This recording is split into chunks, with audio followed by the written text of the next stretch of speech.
welcome to Creating Buzz, an A2 podcast, where we're going to be diving into the world of content marketing, commerce, and all things digital. We'll be talking to the people who are actually making it happen every day, from brand builders to measurement partners. We'll hear the real insights from the inside world of retail media. So be sure to like, follow, and subscribe. Hi, welcome back to the Creating Buzz podcast. I'm Andi Gustafaro, Director of Operations here. I'm here with Casey today, currently at Snapchat, but formerly an ahologist, which, if you're in the know, A2 being the 2.0 version of her dear ahology. So today, Casey and I are going to talk about some industry trends, influencer marketing, and retail media, along with some fun little bonus questions. And I'm going to pass it over to Casey to give herself a proper introduction. Oh my God. Hello, everybody. My name is Casey Harchaoui, as Andi said. I'm currently at Snapchat in an account management role. 9 months, I think, or I just hit 9 months. Previous to that, I was at Kroger's 8451 working with some other Ahology alumni and Quotient alumni. And then before that, I was with dear sweet Andi and Kylie here behind the camera at Ahology and Quotient as well. But I'm so excited to be sitting here with you all and discussing all things retail media, social, industry trends, Love Island If it happens to come up organically. Which I think is very buzzworthy because the way that they are using influencer marketing truly is pretty incredible to do all of these brand partnerships. I actually don't think we actually had a conversation about this with an influencer agency partner that we have. She is actually doing a Substack, shout out my Leah, a Substack on if I were their manager, and talking about how she would better position them to be doing these brand partnerships because I don't think they are doing enough. Like Maybelline's there, but how do the guys get involved? That'd be really cool for Old Spice, their deodorant brand. Those boys probably get stinky, real stinky. Or great product placement. I would say razors because, girls got to keep it smooth. Or laser hair removal. Or laser hair removal because it seems like some of them I did hear a rumor on Love Island that they can't bring razors. Everybody would look like Tom Hanks from Castaway. Like that's a false thing that I saw. Then it is the laser hair removal, but also just a quick comment on hair removal. It seems like all the guys on this season do shave their armpits, which I fully support, but it's just an interesting thing I've observed. So razors are a good pairing. Might just be waxing. Okay, waxing brands. I think there's brand partnerships to be had. Okay, so more Love Island perhaps as we go through this. Okay. First question. What is an industry trend you think is overhyped? And then to combat that, what's one that we're all sleeping on? I would say overhyped just because of how in the weeds some of the brands and also retail media networks can be is the data. While it's very helpful and it does create a lot of direction, insights, sales information, when it comes to like partnering that with their creative brand and image, it can get lost semi-quickly, I feel like, and it can all kind of start to look the same. So I'm not saying they're all guilty of that, but when you're focusing so heavily on just the bottom line and like what's going to move the needle, it seems like when everyone starts doing that, we kind of lose the touch of like what differentiates your brand from the others. Okay. Is there a data point specifically that you're like, let's just cut it? Or one that you think is it more important than others? It depends on the objective of the media that they're running, but I would just say like probably something even from our historical days is if you tell me you're running an awareness campaign and the point of it is reach and just garnering impressions, I don't want to talk about clicks. Yeah. I don't want to click. I don't want to pull the CTR. And while like that can be helpful and just like trying to understand certain like creative elements that are working, it's not the point of the campaign. And if you didn't set it up properly, I don't know, you're kind of setting up both parties for failure when you don't do it properly. Wow, again, that's a hot take. That being said, like it is still important just to be able to say like what is working so the data helps, but I think we shouldn't take the reins from the creative minds who have been doing it for decades upon decades and people that go to school just to learn about creative branding and how to elevate themselves on social, TV, or whatever it is. That is my overhyped. Okay. Wow. My underhyped, not to bring it back, is, and the thing that I've been loving since obviously I log on to most of the social platforms every day, is these long-term influencer partnerships. Love seeing these influencers who are working with particularly like cleaning brands. I'm really deep on cleaning talk, I'm not gonna lie. But I love when I see them working with the same mom Mhm. 2 to 3 years in a row, and like they say, look at this new thing that this brand just released, and I've been using this mop forever. Brand ambassadors, I think, are just Brand not.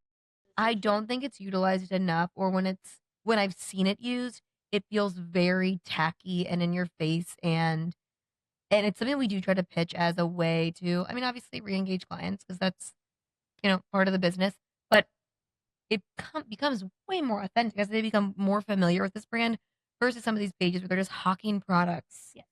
every other post. Yes.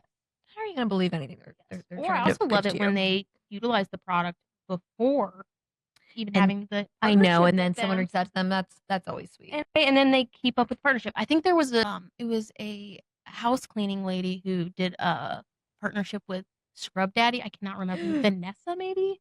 Vanessa something. She's on TikTok and she's probably also on Snapchat and Instagram and all the other ones. Like just, hop around, maybe check Snapchat first.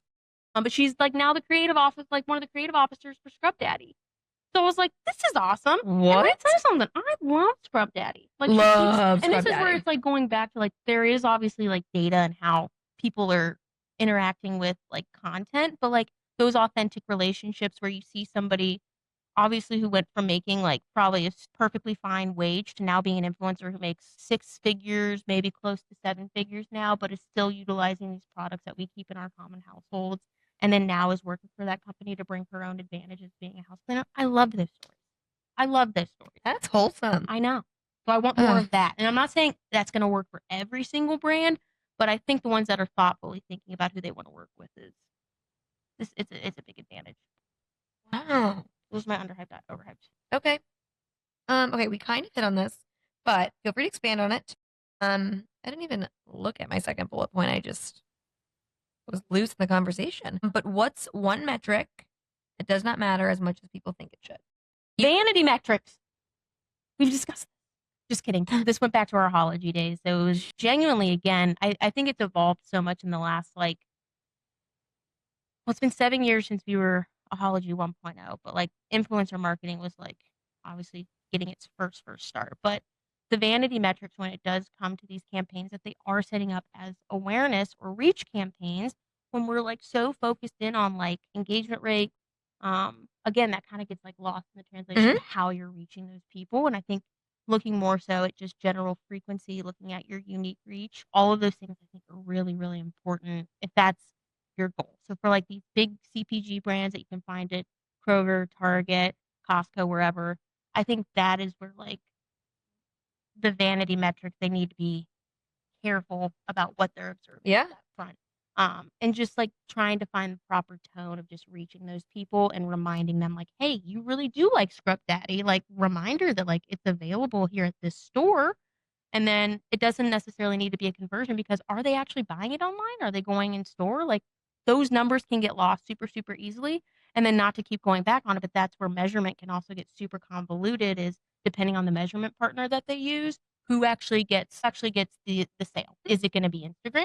Is it going to be Snapchat? Is it going to be Kroger.com? Like how are we determining all of these different touch points? So that's where like I think the measurement God, that is piece a crazy one. is Now big. with like TikTok Shop and buying off Instagram, that has to just like really like dilute results and just kind of make them so muddy. I think that's why the platforms are introducing all of these shops is because they can directly link it back to their platform. Yeah. But if they're just running a general awareness campaign and they're so focused in on the clicks, like I'm sure it'll help their analytics and insights teams just to have like an idea of like what's resonating.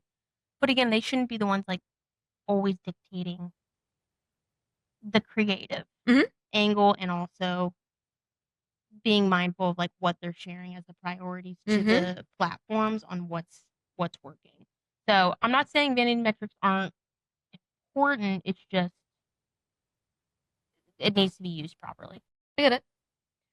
One that I think you'll find maybe like disheartening and a little frustrating is because I know you haven't worked in like the influencer space in a second, but a like pendulum swing that I'm seeing come back that I'm super bummed about is a lot of clients really focusing on follower count engagement rate. And these are, I get it when you have a campaign that's solely focused on, actually, I don't even get it. When you have a campaign that's solely focused on content, the whole point behind it is the content. Now, I get it if you're only doing an organic push, you're expecting to see these influencers help drive some sales. I understand it. When there's a campaign where there's paid media attached to it, or any sort of paid promotion, the content will speak for itself, and it will never be the number of followers, the engagement rate. And it's a bummer. We've seen that come kind of back around, and I feel like we were really getting ahead of it at Ahology. I think I really think we were training It's clients, beauty. and I think the beauty category has. yeah, I think so. Just because of how much I think particularly Gen Z does listen to a lot of these influencers and like what products they're using. And the crazy part about that is just like the buy rate of these products is like we're being told obviously by these brands and Mhm. everything like you should be buying this lip gloss like once a month. You should be doing this. You should be doing that. Because the person that I follow who has 1 million followers says that I should be buying the Summer Fridays lip gloss once a month in all the different flavors. And like I think there's moments where it works. Like Super Bowl is a great time. We're obviously having like yeah, yeah, yeah. that influencer or not that influencer, the following that you're looking for. But I think to your point, I still try to look for some of those smaller influencers, and it's always fun to go on their journey as they do grow their base because you see like their voice shine through Totally. and like watching them evolve. But I actually get kind of when I see an influencer who's no offense to influencers who's not like a celebrity for something or like a actor or musician, like if they don't really have a formal thing that really sets them apart. Like even like workout influencers. They work out. So like they're gonna be really good about tennis shoes and socks and all these other things. But when I just see someone who's like constantly peddling something and they have 2 million followers, a lot of the Love Island people who come off and then they do these brand partnerships, it's great and I love that for them. But I'm like, I don't trust you to tell me what Oh freaking no, X product I should be buying. absolutely. And so the reason you're working with them is because they have 2 million followers. Again, it might work for a certain demo, but who has the buying power right now? Right. Good take. Okay. Question 3. How has influencer marketing impacted retail media, and where do you think it's headed? I think the biggest thing that's happened, and like A2 is a big piece of that too, is like a lot of these retail media networks want to brought that offering in. And I'm not saying all of them are doing it perfectly or whatever, but I also think like it's similar to what's happening at a lot of these CPGs where they're looking to like bring things in. They're building their media arm inside the company. And so like maybe agencies aren't as like popular as they Yeah. were, but we're also kind of seeing that turn where there's more cost efficiencies and sometimes even better product when they're I separate totally agree. I think entities. this is something I've always like stood so strongly on, and I think it's just part of the American way. We're just like a greedy, like, How do we grow this? How do we but how do we do everything? How do we? And it's just like, can we? What if we were just good at one thing? What if we were just really, really good at our product? But I get wanting to be more efficient and be more hyper connected to everything that you're trying to do with said product. But you kind of lose the plot when everyone's working on the same agenda under the same voice. And yeah, I mean, even Kylie and I were looking at designers the other day, and we're like, God, we got to bring in someone young. I mean, we're just in this like ahology like nest where we do the things the same way because we know they work, but it's like someone pop that bubble, Mhm. like bring us out of this. And I Yeah. think working with an agency or a different partner or expanding And what you that's can not to do. like discount what a lot of the retail media networks have and having like an influencer, director, manager, like someone who's overseeing it. 'Cause I think those Absolutely. teams are incredibly valuable because they know the voice of their customer, aka like the retailer, and like what really fits their brand. But I think also leaning on the diverse options that each of the influencer marketing companies have is super important. Yeah, it's having someone in-house Yeah. to manage that agency because they should definitely The vendor partner. someone that's hyper connected to the brand. Yeah. Otherwise, there's no direction and there's you're not going to get the strongest product. But Yeah. I agree, there needs to be some sort of separation of church and state. The other piece that's nice about, I think, influencer marketing, like more and more getting involved in the retail media network space is just like those long-term partnerships. Like that was a big point of conversation even at my days at 8450 one, I know it was a big piece when we were at Quotientology and chatting with like Albertsons on what the strategy would be in like getting the same maybe 4 or 5 influencers for each of their big sales events when we Yeah. were doing these big pushes. So like I've seen it work really, really well. And I think seeing those familiar faces year over year talking about like what are their favorite savings from this particular event that they might be holding. So there's value in it, but I also think like I don't think it's done evolving or switching Yeah, and by any means. I almost wish, I took a brand partnership, I wish influencers would lean more into, because we obviously, when we're sourcing influencers, we, find people that are within a certain retailer proximity, but also have spoken to the retailer, in previous Do you content. actually shop But there? but like it would be great to see them almost take a turn. And I know that's, they're trying to get their bag and make money where they can. So they're taking, the partnership the best aligned with them. But to see them really align with, I mean, it's an extreme example, but the Trader Joe's list girl. She's obviously Trader Joe's through and through. But like to see someone have kind of like an affinity, a much more strong affinity to a retailer, I think would set them up for success. I mean, when you're pitching influencers to a brand and retailer, to be able to show like, hey, like this is a loyal shopper. Yeah. Um, That you weren't considering because you created such like strict guardrails Yeah. around what you were doing. And I think that's where I don't know.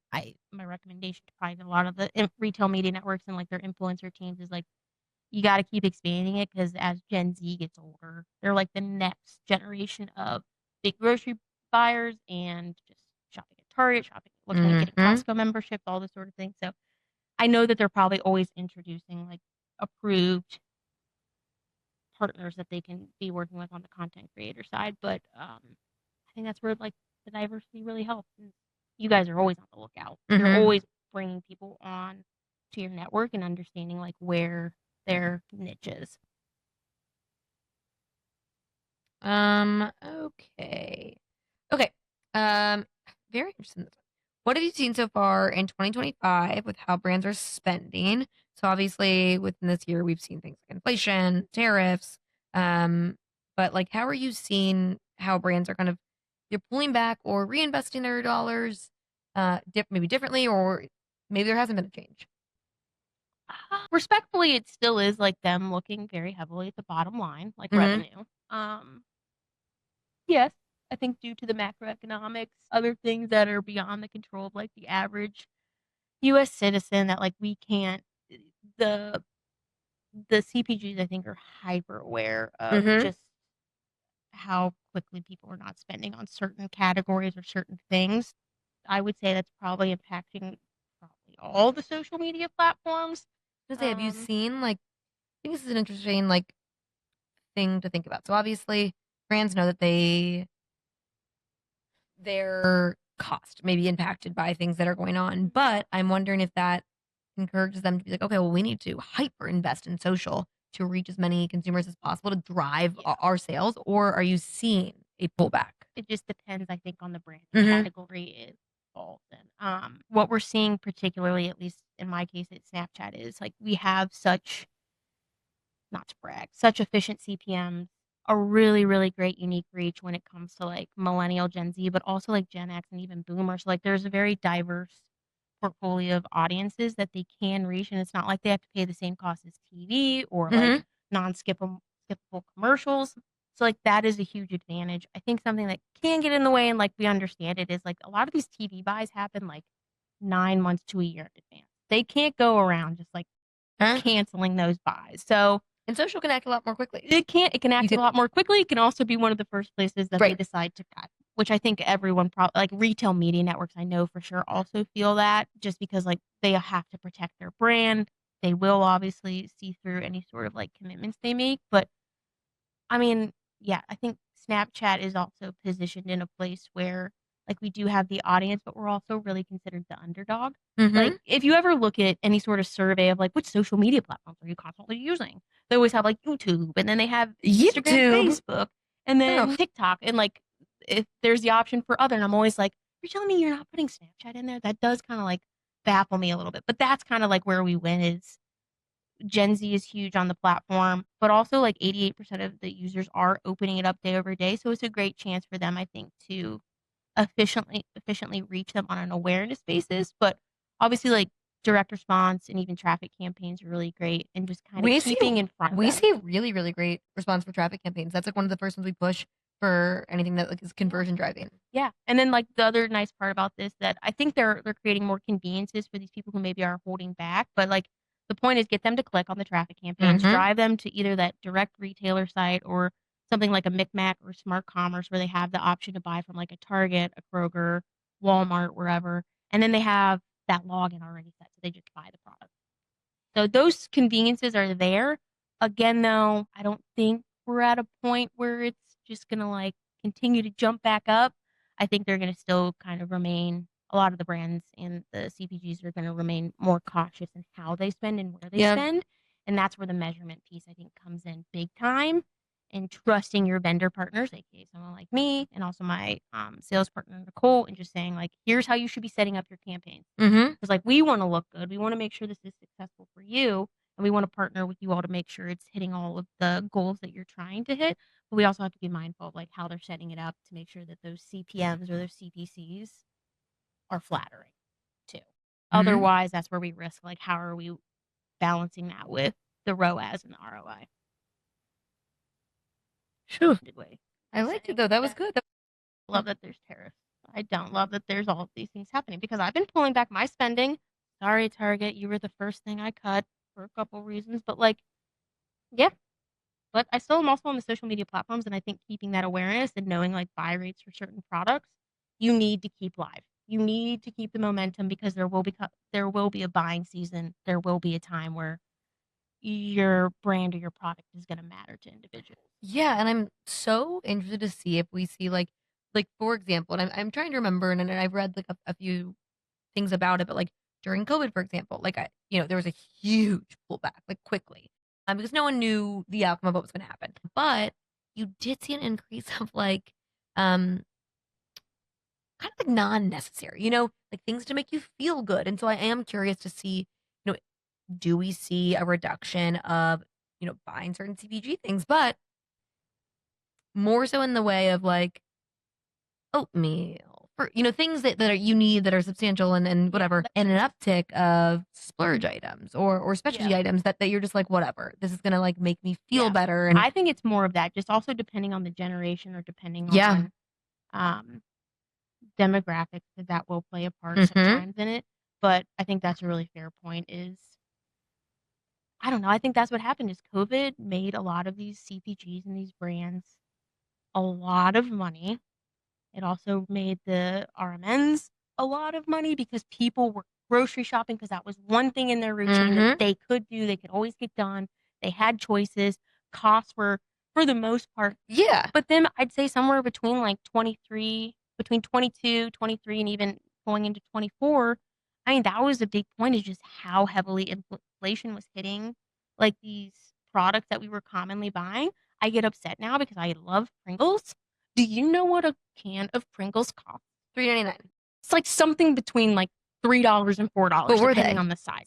But I remember when I was younger, you could get them for $1 or even, Yeah, like, yeah, yeah. 50 cents when you had a nice coupon, which I recognize I'm not 15 and it's not 2008 anymore, but I'm also like, "These are freaking chips, I know, but it's what CPGs man. do though, is Why is but the they family also size $8 for Lay's?" they're sinking their teeth and they're Literally. making you think that you And can't then they're like, "Why ditch aren't we this. hitting the same marks? Why aren't we hitting Yes. the same?" I don't know, because I don't wanna buy an $8 chip. I'd much rather go to a restaurant and get myself the truffle fries, maybe the fancy schmancy burger. Spending $10 on maybe a smaller bag of chips that you're like, whatever. These are a splurge. And I'm gonna feel good. I'm doing something for Yes, these are me. like the Fuck boutique the the man. boutique chips. Yeah. Yeah, the Yeah. small brand, I'd much rather support them than Yeah. there's a balance to it though, because those are also the same people spending on the platforms and like the Yeah. marketing Of companies course, that they're we the people work that are at. paying the bills. But at the same time, it's like selfishly, I am definitely much more mindful about it. Okay, you kind of alluded to this. This is your last formal question before I have two fun questions for you. You alluded to this a little bit in the previous question, but what is Snapchat bringing to the table that we are not seeing with other platforms? What do you Um, the AR lens. To be perfectly honest, I don't have a lot of familiarity with Snapchat. I got rid of Snapchat about 10 years ago because it became too high tech for me. Too high tech. Okay, they were like the first ones. People, like, They were the first ones to do all the message- filters and We the gave a snap maps. code to a bunch of men, and they were just like saying, "Hey, Andy, it's me." I don't even know. I don't. Remember when I saw you? I don't think the snap Becca? code was Okay. available the time that I got rid of it. Like your Snapchat handle, like being like just like snap me.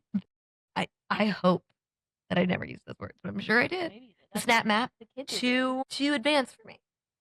But recently we used it on a campaign. I did have to re-download it.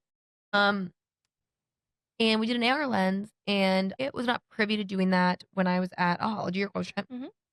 None of my campaigns ever had a chance to the opportunity to run those. Such a cool and really, really fun and unique way to get to kind of share your product, but also make it like really enjoyable, and whether or not Like immersive. yeah, immersive. Whether or not they're getting, they're clocking that they're clocking that it's branded, but they're picking up on what brand it is. Yeah. There's still some level of exposure, and you're still seeing, eyeballs on it, which is great. It's a very unique way to be able to drive. It's different. And I think branding. one thing that like when I was onboarding Snapchat was like it is a social app, so like it is considered social media, but I think like that goes hand in hand obviously with communication. It has been so enlightening to me to see just how Gen Z and even millennials too, they are utilizing like our chat feature Yeah, as the their form WhatsApp of almost. texting. Yes. It literally is their form of texting, and that's also how I think a lot of parents are able to communicate with their children too, is just like having this app with them, being able to like supervise them, understand like what content they're taking in. And there's certain like Looking at the snap map, they know where they are. there's certain brand safety guidelines that can be implemented on the CPG or like the advertisers end, just to make sure that their content is being placed in like very suitable places, but also for the like the parents or people who are like maybe sensitive about the content that they're taking in. You have all of those flexibilities to make those adjustments on your behalf. But back to your original question. Yes, AR, both, because it's like there's two forms of the augmented reality. There's filters, which is what you usually would slide over. So like those are the fun things, like if you're in Hilton Head and you take a snap of yourself and then you slide over and it says Hilton Head really fun on the bottom. That's what we would consider a filter. And then the lens is pre-capture, and that's the one like you're doing like maybe the vomiting rainbow, or you're doing like the dog ears with whatever. Vomiting rainbow, should I get Snapchat? I'm telling you, like, and the nice part about that is, like, it doesn't even necessarily need to be content creators, but that's a big piece of it now is there's all of these creative people that are coming on, creating these filters and lenses, like, on their own, uploading them into the platform. It still goes through a review process just to make sure it's obviously suitable for the platform. But then all of that is available to all users, essentially. And then this is where the brands can thoughtfully also develop their own content and, like, how they can change their tone of voice. And I think the thing that we love to talk to our clients about is like, get rid of commercials, get rid of like just your typical like meta ad on the feed. This is where you can have fun. This is how you can like remind your customers or like potential customers, like we are a fun brand. We're a brand that can make your life better. We're a brand that this is a product you should be buying. And we hold their hand, I would say, in those creative builds just to make sure it's best practice, because as the ones who essentially created this offering, we're helping the vendors obviously build them to be successful on the platform. And I think the thing that's super helpful on that front is the unique rate reach potential. So like obviously they're paying for their lens or their filter to show up in the like bottom options, but then there's earned reach. So as soon as you share that lens or that filter with somebody and they open it or they play with it, like that is an earned household right there. That is somebody that like they didn't have to pay for. So they're getting like this organic growth in options.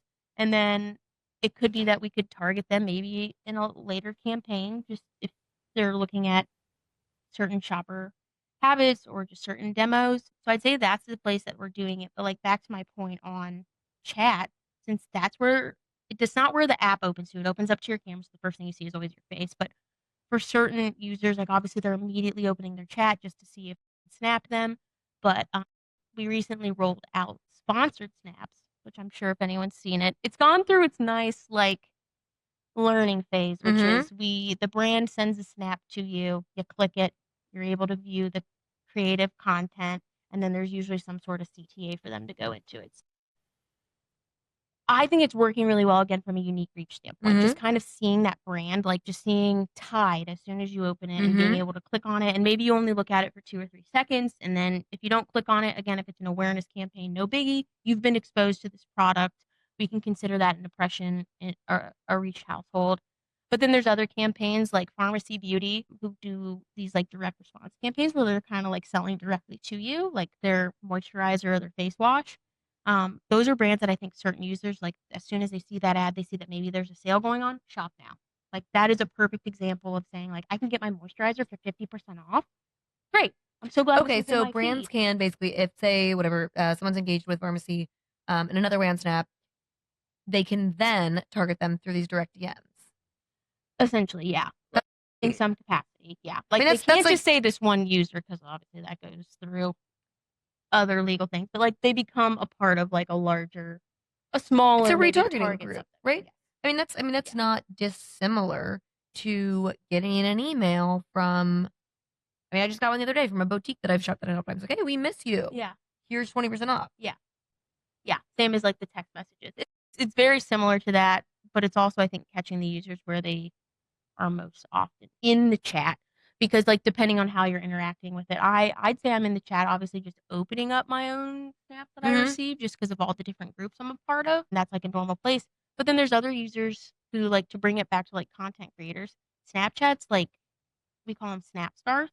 So they have like a whole crew now that we're beginning to position to a lot of these CPGs because, as you all know, TikTok went through that scare of like potentially being banned. So around, I would say like November, a lot of users created Snapchat profiles and started developing more regular. Like Alex Earl is regularly on there creating content, developing it.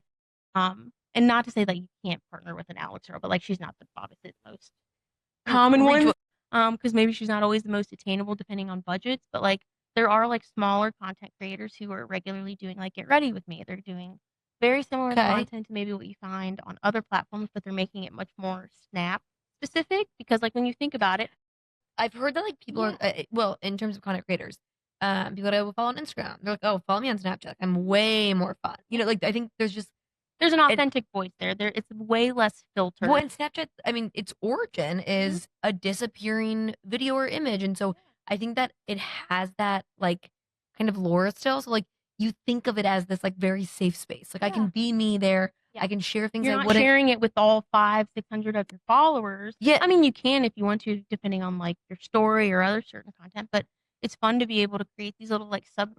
Yeah, and I still think it has this reputation of being this really safe platform of like, and you know, whatever. I know things have changed. You can screenshot this, that, but I just think it like still to people that's a platform where they're like, this is just like a fun place, you know. And Instagram is business, TikTok is business, YouTube is business, and Snapchat is they're fun, constantly serving ads. I would say on the other platforms pretty regularly. Like there is, and again, I'm not to say that like Snapchat is like perfect. I just think there's more mindful places that the content or the ads are showing up without really disrupting how you're working in the platform. Well, if it's a DM, you can ignore it if you want. Exactly. And like, but you still see the brand name. So you still get some, the brand still gets some of it. You still get that exposure of having that availability. That to be said, like they can see the brand. They have to like look at the ad itself for like 2 seconds in order for that to be considered an impression that they paid for. So like, there's still really great guardrails to make sure it's a protected impression. It's something that the brand actually wants to see come through. But yeah, I'd say the other thing probably on the platform is, oh my God, I'm losing my train of thinking. There's one other thing I was going to say about this. If you re-download it, you should look back at your memories. No, I can't. I can't get into my old Snapchat, so I had to create a new one. That's the fun part. I love memories. I do it every day. I have time out. I look at my Instagram story about memories. My favorite thing. It also makes me want to just like literally run through a wall and like. But that's like where you do your funny videos, and depending on like, I save probably like 75-80% of all my snaps just because it's so fun to see like certain journeys that go on, especially when I'm traveling. And I know that's an option, obviously, on like Instagram. And again, feel like on Instagram and even TikTok, like there's like it's curated. It's curated, and you want people to see what you want them to see, and because you want. Snapchat is like, I'm excited because I'm just going to send this to my mom and it's just going to be my cat sleeping for the next 45 seconds. She's going to love that. and then I'm going to save it and I'm going to watch my cat sleep for 45 seconds once a year on that video. All right, maybe I'll have you troubleshoot how to get in my old account. It's just unfortunate because think of all those beautiful memories that are probably in there. All right, you ready for your fun questions? Those weren't fun questions. Those were so fun for me. Snapchat bot. All right. Favorite place to eat in Cincinnati? The Pony. Oh, yeah. Which, let me tell you something, is a stone's throw away from where we are sitting right now. So, my God. Okay, that was Chicken wings, if anyone's asking. I get chicken wings, hot, side of ranch, get an order of fries, and then every now and then I'll also get I'll get the chicken tenders tossed. Thank you. How many Taylor Swift concerts have you attended? Speak Now. Reputation. Eras Twice. 4. Do I wish it was more? Yes. But I didn't have money in college, okay, guys? Otherwise, I would have gone to 1989.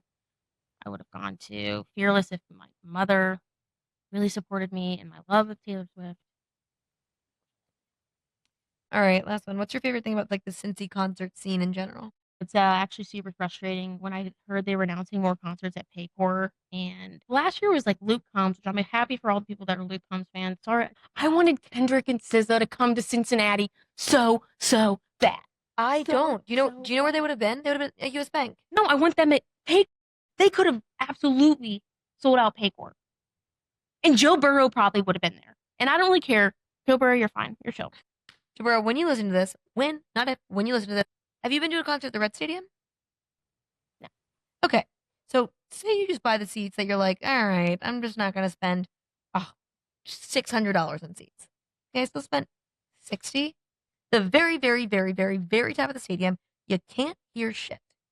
Southgate House Revival, you guys got it covered. So you're doing an amazing job. Thank you for doing what you're doing. Southgate Revival House, please sponsor us. Yeah.